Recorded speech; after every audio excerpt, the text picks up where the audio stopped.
Now we're going to have the final remarks from our panelists, beginning with the side opposing the motion. And panelists for this, if you just please stay seated. You'll each have 2 minutes to make your closing statement, and we'll start speaking against the motion. Bob Barr. I had the opportunity in April of 2000 to testify before the House Intelligence Committee on the issue of whether or not the National Security Agency, or NSA, engaged in or should engage in electronic surveillance of U.S. persons within the United States without court order. My position was that the Foreign Intelligence Surveillance Act, which is the law of the land, required warrants in such instances. There was another gentleman that testified that very same day on the very same issue, General Mike Hayden, at the time head of the NSA. Now, another star on his shoulders, 4 on each side, head of the CIA. He testified that day, according to the Foreign Intelligence Surveillance Act, if in fact our government deems it appropriate or necessary to conduct electronic surveillance of a U.S. person in this country, the government is required to, always has, and will secure a court order, because that is the law of the land, and the NSA obeys and abides by the law of the land. Strange. That law, in its operative parts, remains the law of the land today. Yet that same man now takes a very different attitude. There's been no declaration of war. What has changed is simply the perception that now, because of 9/11, the president can order those under him to violate the law because he deems it appropriate and necessary in his perception of his role as Commander-in-Chief. The fact of the matter is, folks, we are a nation that has a Bill of Rights. It cannot be and should never be allowed to be trumped by those 7 words that the President serves as Commander-in-Chief. The Bill of Rights is the Bill of Rights. It prevails. Bob Barr. And the sense of privacy that it protects ought not to be frittered away by granting the government yet more power in addition to the vast power that it already has. Thank you for your closing remark.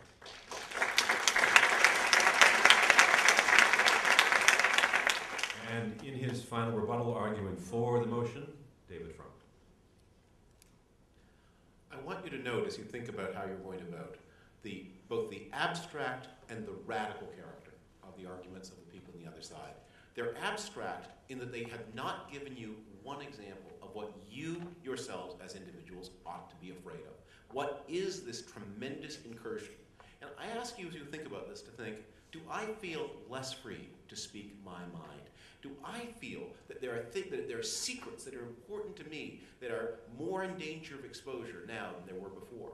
And then I ask you to consider, how many terrorist attacks have there been on U.S. soil since 9/11, and what is the terrible record through the 1990s, from the first attack on the World Trade Center in 1993 to the attack in 2001. I want you also to notice how radical their claim is.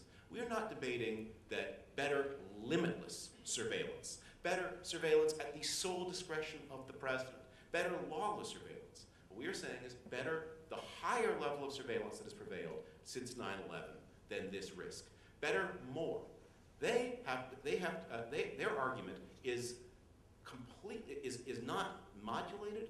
It is not balanced. It is to say that nothing. There is to be no more. I sometimes think, as I've been listening to this argument, what would they have said had they been present at the introduction of the stop sign? They would have looked at it and said, this is the first step on the slippery slope toward the total abolition of motion. No one will ever be able to go anywhere ever again. What we are debating here is more and less. We are debating balance. I think that when we identify, as we surely will, specific problems and abuses that have appeared since 9/11, they ought to be fixed.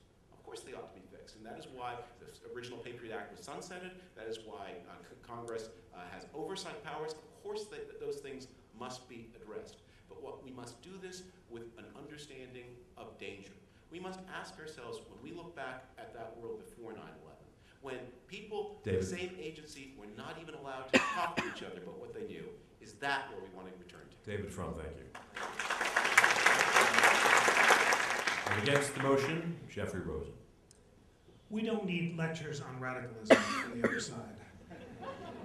This was the administration, led by our distinguished opponents, who argued that the president has the unilateral authority to ignore or reinterpret laws, including the Foreign Intelligence Surveillance Law, with which he disagrees because it infringes his power as commander-in-chief.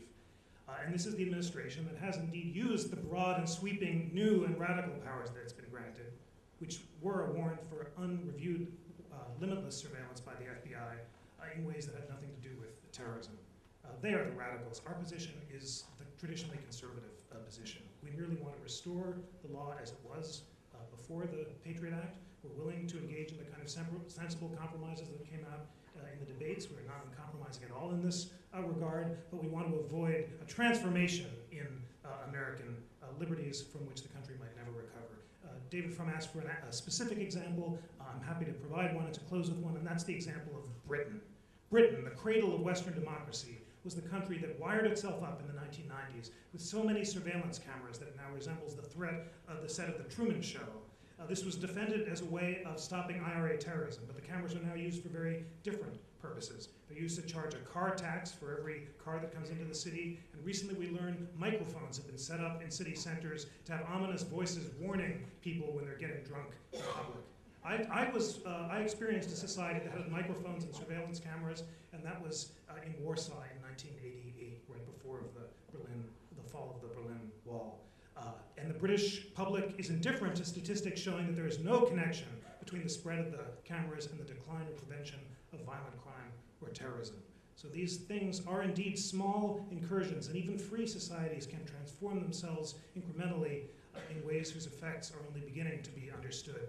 And in a world where it's possible to track people from door to door and to store that in ubiquitous databases, ubiquitous surveillance that might make it possible to see where I get up in the morning, which subway I take, and where I end up going to work is not an Orwellian impossibility, but a very real probability. And we ask you to resist it by voting against the motion. Jeffrey Rosen. In his closing thought for the motion, Andrew McCarthy. With due respect to the other side, what you're hearing is radical. We now have increased surveillance. We've had it since 9/11. I don't think it's sweepingly increased surveillance, but it's certainly increased surveillance beyond what we had in the 1990s. What they're telling you is better another 9/11 than increased surveillance. Now, this is New York. Ask yourself, what have you been going through for the last 5 years, 6 years? Whether it's keeping you up at night, that the government is frittering away with your personal information or whatever else it is that is the grave concern here. And ask yourself if that's anything like what 9/11 was like. And whether in a million years you would ever want to go through anything like that again, if you could instead deal with the kinds of trade-offs between liberty and security that we've had in the last 6 years. That's not even a contest. And to say that it is, that's about as radical as anything I can imagine. Now, one of the last thing I'd like to address is this idea of perfect security and risk of error. Investigation, whether it's law enforcement or national security, is a human process, and we are not going to be able to repeal human error. There are going to continue to be errors. There are going to continue to be roguish acts by people who are rogues. Rogues are going to be rogues no matter what the rules are. When you change the rules, when you clamp down on what your agents are able to do, what you're actually clamping down on are the good faith people who you didn't need to worry about in the first place. These powers are in place because they're needed to ferret out potential threats, because there is no perfect security. We can wire the whole place up with cameras and bugs and the like, Andrew. but we can't prevent every attack. Thank you. Andrew McCarthy.